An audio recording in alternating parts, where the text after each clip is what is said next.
That's it. The Monday Cup.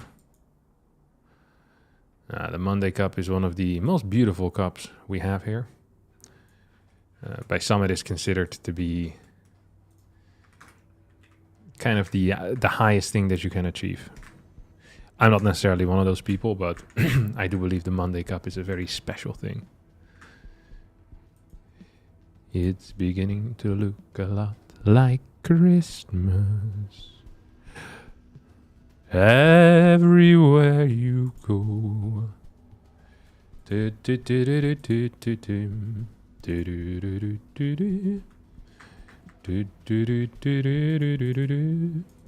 what's up, Z-Nevi? Using iteration, good morning. Roger Wendland 939 and Tricky Pat. Good morning, y'all. Or afternoon for me already.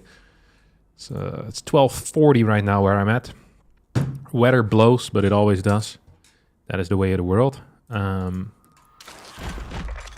We're starting our cup gaming in 20 minutes from now. I still have to sign up, by the way. Let's warm up a little bit with Terran. Reserve. No, let's warm up a little bit with Terran. And then in 20 minutes from now, we'll be truly kicking off. Which I'm obviously extremely excited for. Had to leave early Friday. How hard did we win for later? We lost.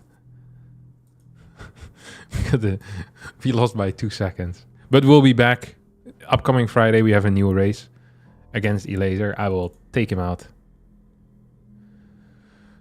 Hey, but will you consider to make viewer micro tournament cup for fun? I don't like micro tournament. You know what I do like? There is this game called Snipers Pro Mod, which is legitimately the greatest arcade game that has ever been made. Maybe it's just called Snipers? Snipers Pro Mod. Okay, this game is so freaking good. It's actually insane. I don't think you can play against the AI, but let's pretend like we can. I'll show real fast how it works. This game is so freaking good. I'd love to play this with my community. We can... You know what we can do? It's actually the same people that made Micro Arena, apparently. What do you know? What do you know? So what I'm telling you is we could have a new Twitch versus YouTube competition. Maybe we'll do it upcoming Friday. And then we'll have them play in multiple modes against one another. How does that sound? How does that sound? Twitch versus YouTube. He wants it easy. And we can play like different arcade maps. We can have some 2v2s, some 4v4s, some 1v1s as well. And once and for all, we figure out who the strongest community really is. Okay, this game is so freaking beautiful. Basically, the entire goal of the game is like a capture the flag type of game. And you have to bring it back home. And the way that you kill other people is by A-moving on them. So if you A-move when they get in range, I think the person that A-moves last wins. So you have to do like the last moment once they move into vision. That's my theory. I'm not sure if it's actually accurate. And then you have like certain special abilities, like you can teleport, you can have detector drones. You know, there's lots of things that you can have. I mean, this guy is a complete moron. I don't know what to tell you. He's an AI. This is legitimately my favorite arcade game. It's so freaking good.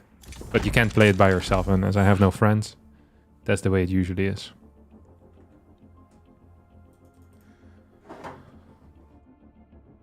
Won't you take a walk outside? I know.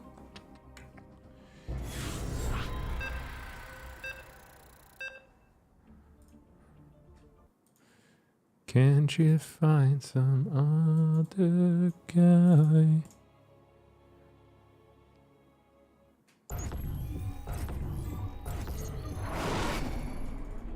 Not enough. Big job. Not enough. You're at Royal Protoss player. Love to see it. Not enough. SCV ready. To lie. Go ahead. What? Big. Huh? Big. Huh? What's SCV ready? Ah! Huh? Ba- So predictable, I Additional know supply depots. what you're thinking. I don't actually know what I want to do yet either. Not enough minerals. Maybe a double gas Not opener? enough minerals. One of the things about double gas... SCV ready. This it is. One of the things about double gas is that it's much easier to play because you don't have to worry about so many things. And I always say if something is easy to play, it's often easier to, you know, to win with as well. Less to think about. You know what we could do? We could actually play... Oh, I hate doing this. But let's do it. Go ahead. SCV Like a 4 Reaper or something, you know? These types of things are considered disgusting by most Protoss players, but... if he's still here, then I can't go reactor first, right? It's not allowed. Yeah, he's gonna stay around. Okay. So we're just gonna do it like this then. Oh, piss off, you useless prick. I can't build here. Really? Go ahead. Big job, huh? Go ahead. Bad news. What's going on?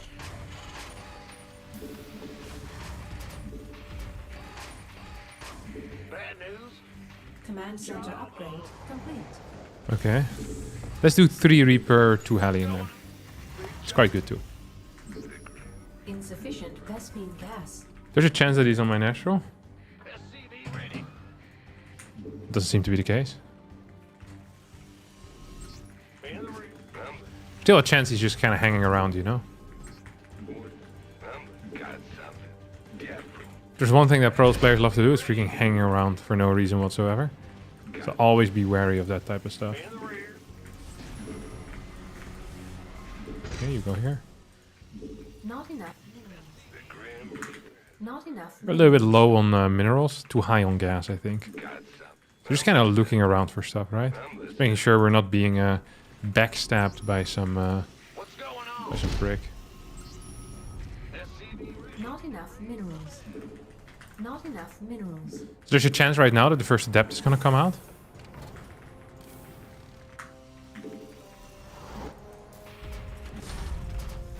Go ahead. SCV ready. The Grim Reaper has arrived. So 2 things we can do. We can either wait for our car. Raise some hell. Ew, I shouldn't have built He's a a tech like that. massive guy. This big, powerful guy. This guy is. He is a monster. Waffles underscore the underscore dog just gifted 5 subs. Thanks for the sub, man. Subs. Shout out to you, brother. Add-on complete.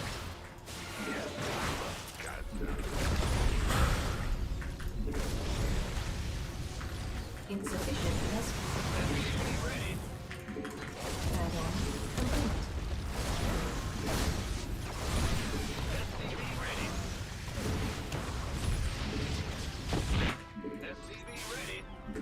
Shout out to you, buddy.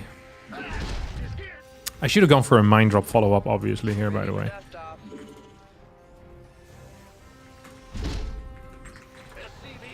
But this might also do. What's your name?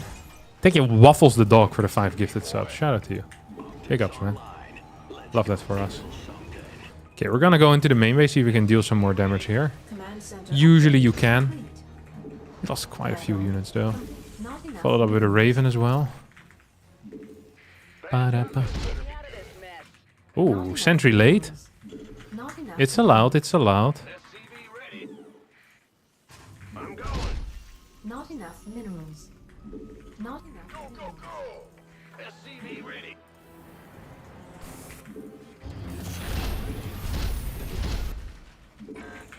Gangway coming through. Ooh, not great. Oh, really not great. Armed and ready.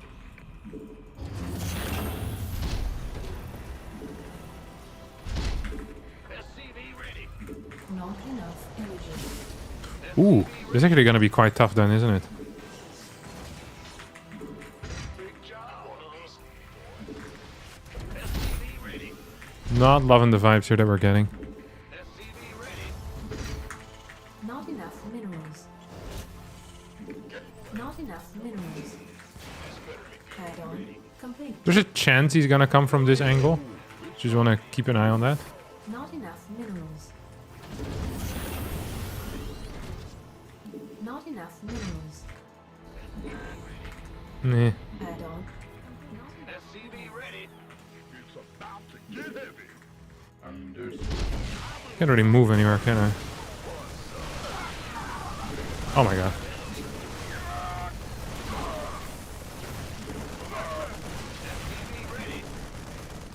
This better be good. Not loving the vibes.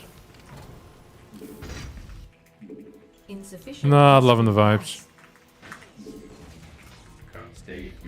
Did get 3 kills here. He's getting extra gateways.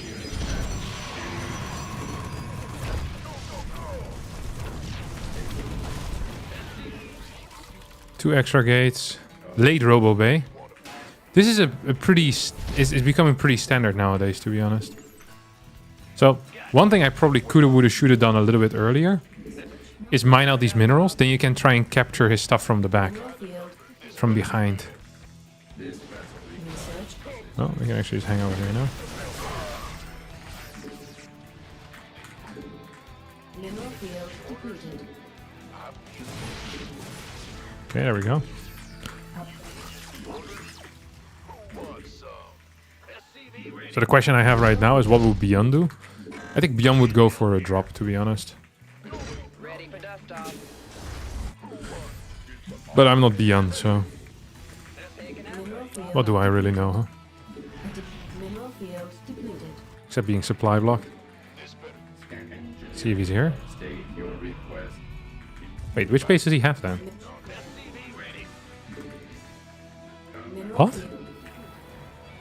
He must have the triangle then, which is a really rare base to actually see. Oh crap. Ready for dust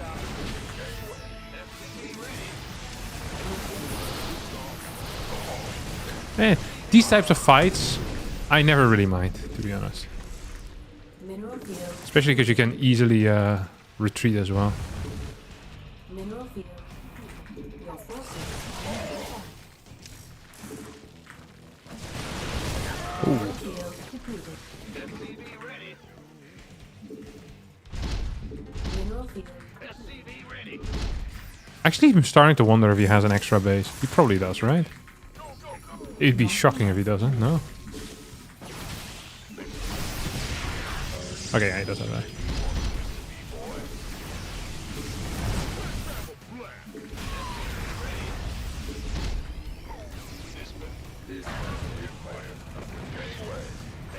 Ready for dust. The band was so Mineral excited. field depleted. Mineral field depleted. Collapsing.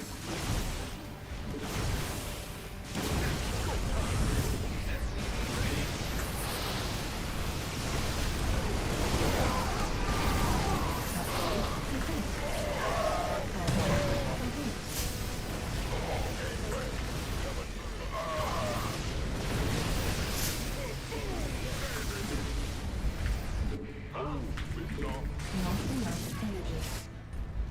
I'm going. Okay. Hey, that could have gone significantly better for me. Go ahead. Not gonna lie about that. Do you think he has a fort base at this point or what? You want a piece of me, boy? Been waiting. What's the chance he has like some fat vision over here? I think it's pretty decent, no? That he has some... I'm not seeing it though, the vision. If I'm not seeing the vision, I'm just gonna pretend it ain't there. It will be a skill issue otherwise.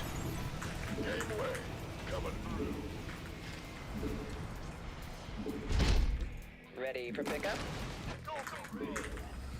I probably should have gone for something else first. I regret everything I've done here. A ghost first would have been significantly better, honestly. Ready to blunder. Mineral field. SCV ready. Not enough minerals. What's up?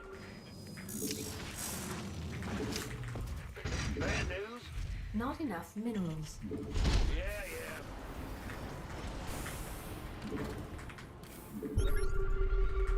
You gonna give me orders? Get What the hell? Go time. Additional supply depots required. Ready to play.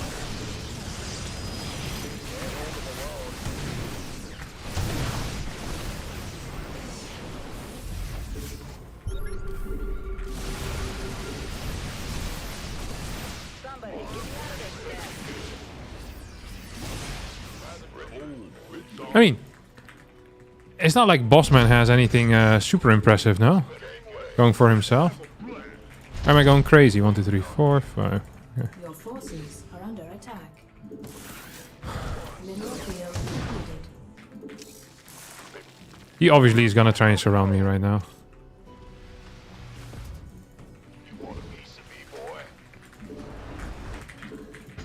Not loving this. I also did not start my next set of upgrades yet. Like, this has been legitimately just not good by me. Not enough mineral This- field. This bunker is also terribly positioned, I just realized. Add on. Let's have a blast. Yeah, we have a lot of freaking Vikings. You know what? Not enough. I'll give myself that. Viking counter cooking. Not enough minerals. Not enough minerals. Oh, just leave me alone, you massive prick. 2 on upgrades. Not enough minerals. He has a lot of Archons though. Minerals. So, Archons is one of these units that really freaking suck. It's like, the moment you have more than 2... I don't think he saw that.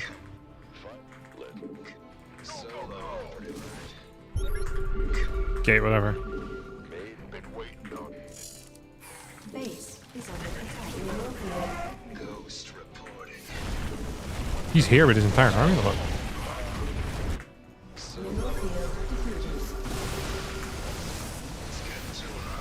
Mineral field depleted.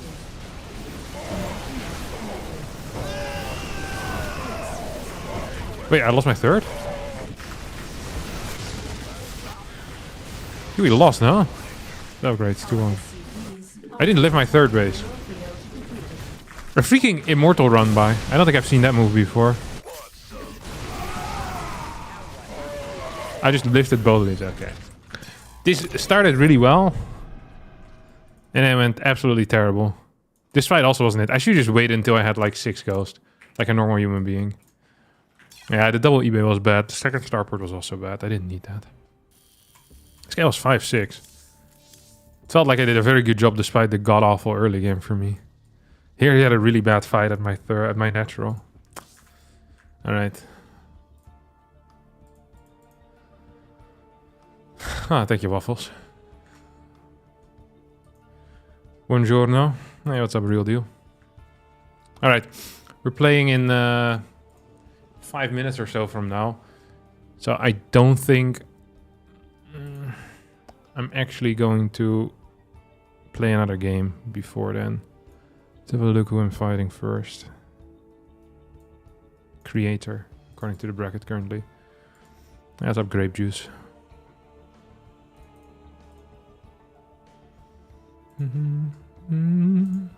Hope you're doing well. I'm phenomenal. Although something bad did happen. Actually, this was a tough weekend altogether. We went to Cirque du Soleil,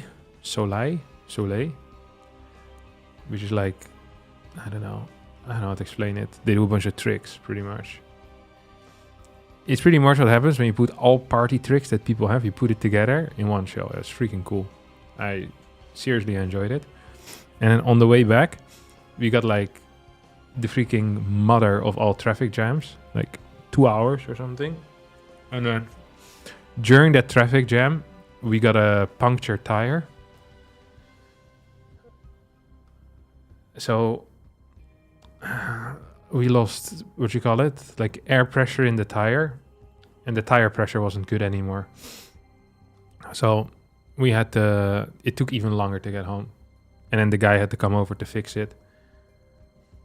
And yeah, that was it. But it was terrible. Like, I feel like this telling of the story doesn't do justice how awful it was. Are playing a Terran in the tournament? I don't know. I don't think so. Hey Captain, what build do you recommend as Terran against Protoss when the focus is on proving a rank up in Diamond? What build do you recommend as Terran against Protoss when the focus is on proving a rank up in Diamond? I'd try to go for 3 racks. Like 1-1-1 openers into 3 racks. So pretty much play what Clem does like every single game.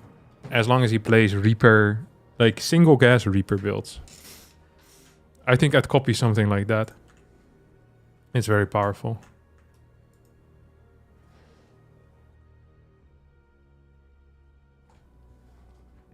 Hey, what's up, Slate? Thanks for the 56-month resub. How many years is that? 56 months. It's like a bit more than 4.5. Nice. What are your parents saying about your massive waste of money on Dutch streamers? Are they upset by it or are they down with it?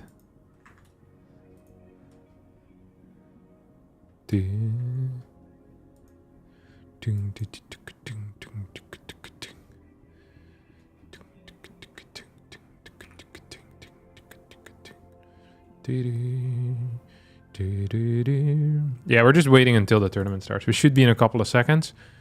I already moved to the American server. It's likely that I'll have to play a Korean first again. They keep putting me up against powerful Korean players. I don't know what to tell you guys. I'm not in charge of creating the bracket. Oh, we might have to play against Rainer in the first round? Is he serious?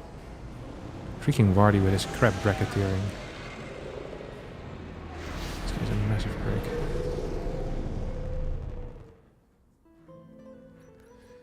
Wait, I can send you the actual bracket. This is the wrong one. Hey, Mr. Churchill comes over here.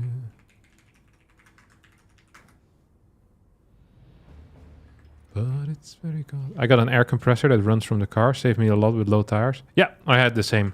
So we just pulled over. We put some air back in the tire. And then we just managed to drive home. And then the guy just came by like 30 minutes after. He was freaking fast, man. You can say a lot about the Netherlands, but the freaking roadside assistance is A tier. You call those guys, they fix he takes out the nail, he puts, I don't know what they put on, to be honest. But he just fix your tire and then he pisses off again and it's free. Ridiculous country. Construction sites full of nails. Yeah, I think what happened was because there was a car crash, there probably was some loose nails. I don't know, that's my theory. That's my working theory. Car crash, some loose nails, we drive into one. And that's what happens, you know? Wish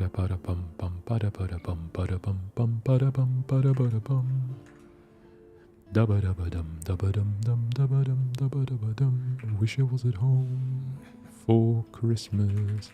Okay, we're now playing against Solar, not Rainer anymore. But he keeps changing it up, so I don't know what to tell you guys. It's hard to know what he's gonna do up next, you know? Freaking Wardy. The car drifting.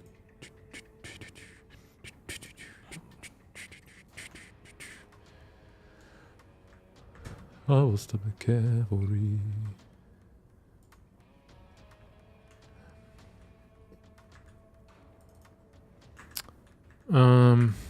Yeah, I mean, we're still waiting. I don't know what to tell you guys. See if Wardy is doing something useful yet with his life. Oh.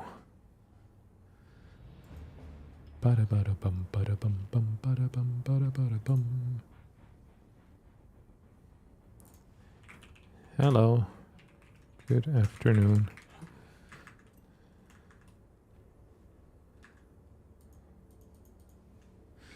Being put on a new meal plan, your stream and AoE 2 is the only thing keeping me sane.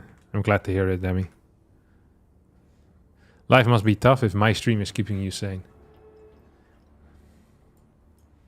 Let's see. Oh, I'm playing against Bian now? I feel like every single time I refresh the bracket, my bracket gets worse. My first opponent here would be Bian into Hero. And then afterwards Solar and then Rainer. Yeah, ridiculous. I don't know what to tell you guys.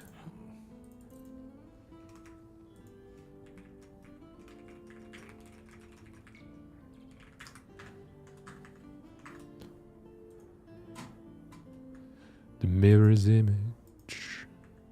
calls me, it's home time, but I'm not finished. Oh, now I'm fighting Milky Cow.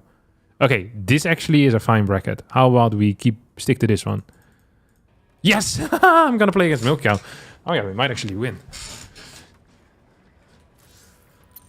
Back to Europe, boys. Oh! And I'm trying to change your mind. Multiple missed calls to my message you replied. Hi. Why do you only call me when you're high? Dun dun dun dun bum. Bum bum bum. Dum bum. Okay, we do need Milky Cow to still show up. Milky Cow into hero. About to get SCV pull 2 times. Yep. I'm looking forward to it. And having bad ideas. Now it's 3 in the morning. And I'm trying to change your mind.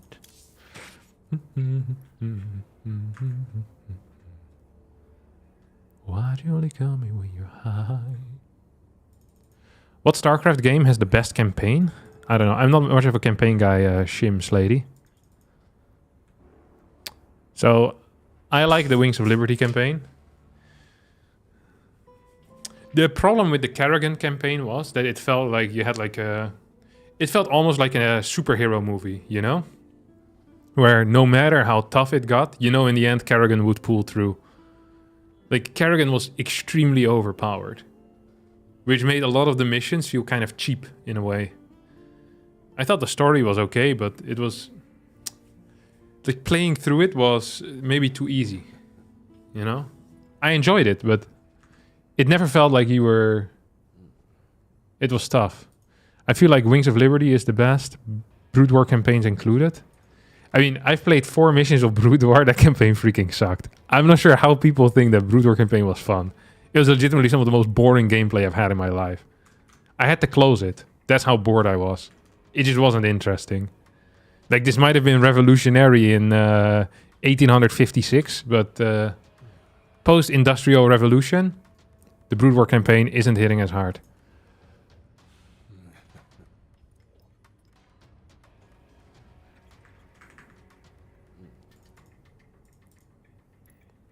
What's the chance that my opponent just doesn't show up? That would also be a move.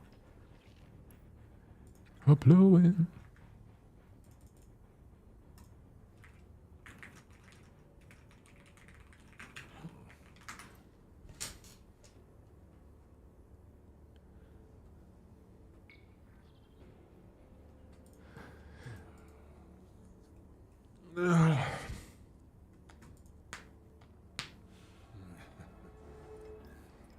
Industrial Revolution in the 1860s? Isn't Industrial Revolution in the 1700s? That was like 1750 or something. It's not that recent, is it? Or did I say 1800? I never know if you guys are making fun of me or if you're trying to falsely correct me. Have you played the Warcraft 3 campaign? It's good.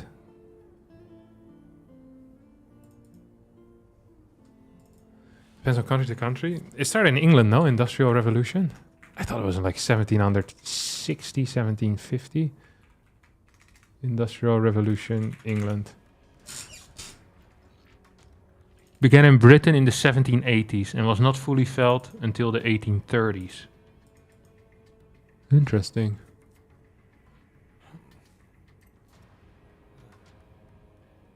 Okay, what do you know?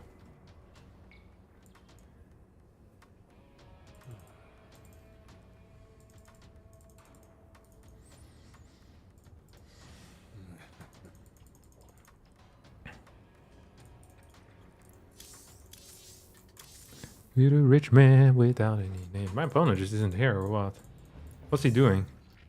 What you doing, buddy?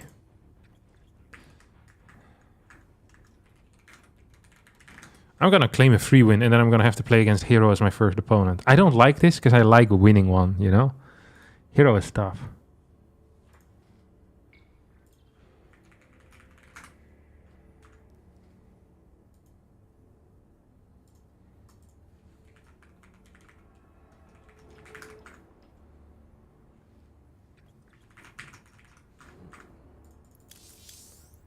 Come, Milky Cow. Show up, buddy. We want to fight.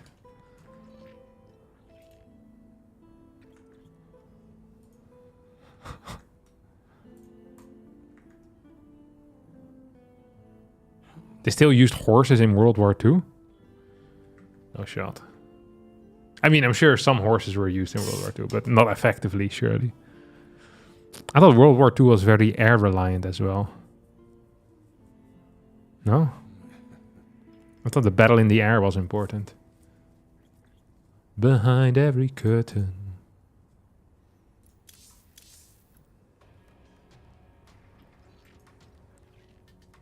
Maybe I messaged Milky Cow on Discord or what? It's kind of lame that he would check in and then not show up. What type of low tier move is that? Hey, Harstem, absolutely love your videos and streams. As a non-native speaker, I watch your videos before my English lessons and like to share funny parts of your videos to my English teacher. Oh god. I'm glad to hear it, Salik.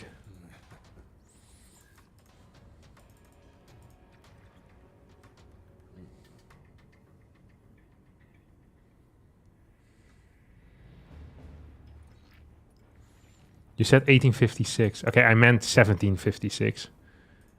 Just misspoke. Maybe Ahak Ninji is Milky Cow? Oh yeah, he is. Hey, let's go. Oh, he's adding me as a friend as well, I think. Okay, we'll add him as a friend back. Oh, it was a mistake. I'll remove him as a friend.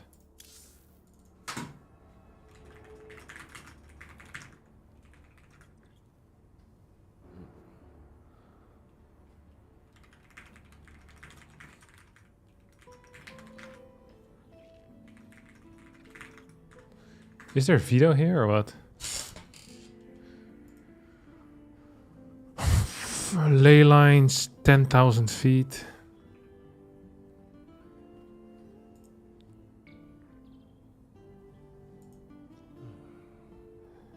Old Republic, Winter Madness. I'll just start. I'll veto... Should I veto the 3-player map? No, right? What's the chance he vetoes it? I think it's pretty big he vetoes it. I'm so bad at remembering these maps. I haven't played enough on them, to be honest. Mothership will keep 10,000 feet. I don't love 10,000 feet, but I don't hate it. Ruby Rock, I don't hate either. Celestial Enclave. I don't love that map, I think.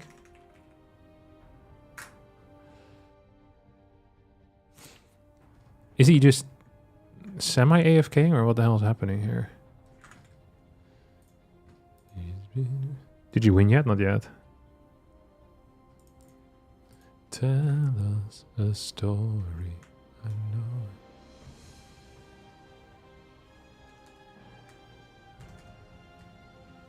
The Dutch police use horses against football hooligans every weekend.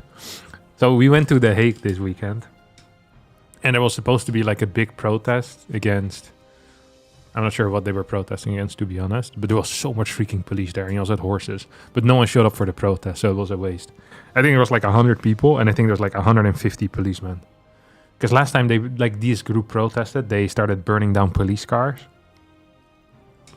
So they had a lot of freaking police there, like riot vans and everything, but nothing went down. One over, you are not trying hard enough.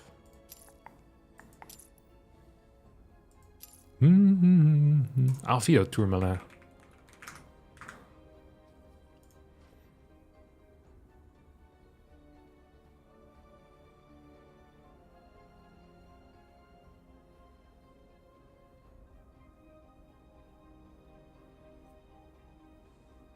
If there was a unit you could replace with a Brood War unit, which would it be? So I kind of like the Science Vessel in Brood War. I think it's a cool unit. I don't know if I would want to replace anything, but I think the Science Vessel could be pretty flawlessly be introduced into StarCraft 2. I guess it's kind of the Raven though, isn't it?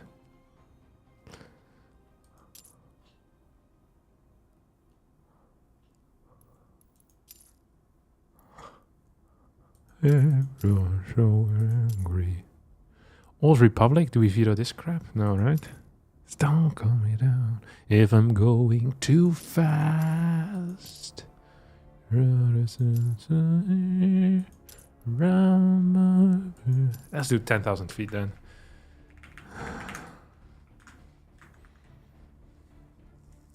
Replace Disruptor with Reaver. Yeah, I was thinking that too. I like the Reaver, but I feel like the Reaver also worked well because everything in Brutor was so crap. I think it would be hard to make the unit work in StarCraft 2, where I feel like you don't have the problem with the science vessel. Yeah. Vultures are pretty cool too. I'm not loving them.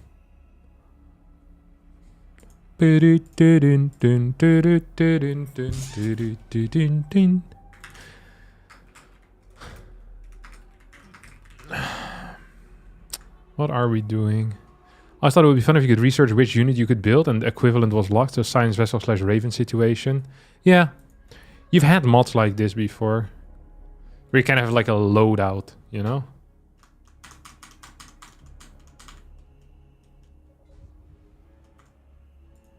The television screen, point where they provoke you to go.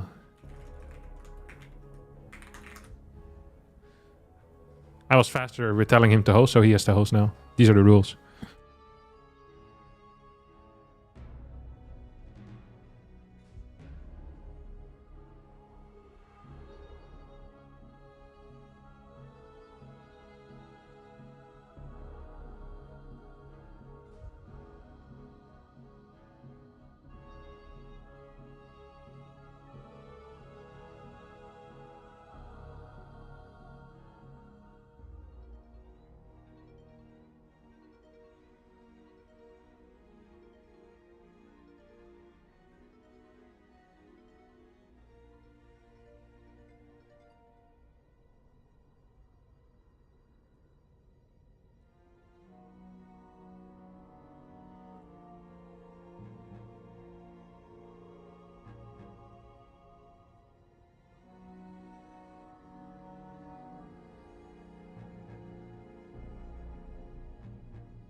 All right, ladies and gentlemen, it's time to go.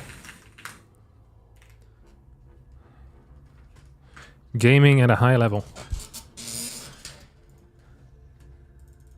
I had a dream that Protoss got Ultralisk late game instead of Zerg. I think that would be balanced. I don't think it would matter very much. I'd still prefer Immortals, I think.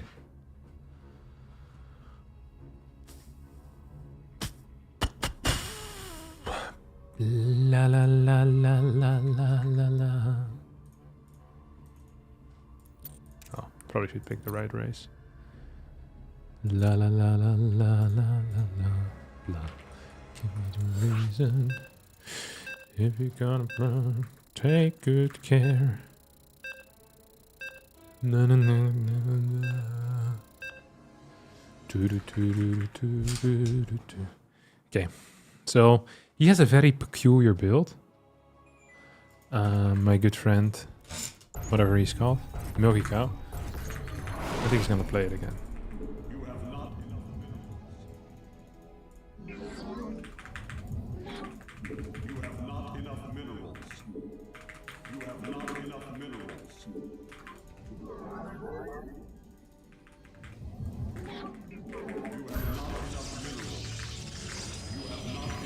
So usually he opens up with a delayed Reaper, fast factory, or a Marine first into fast factory, double gas, and then he hits a little bit faster with everything. And high ground CC. So we don't really have to be afraid of anything most of the time against this type of guy.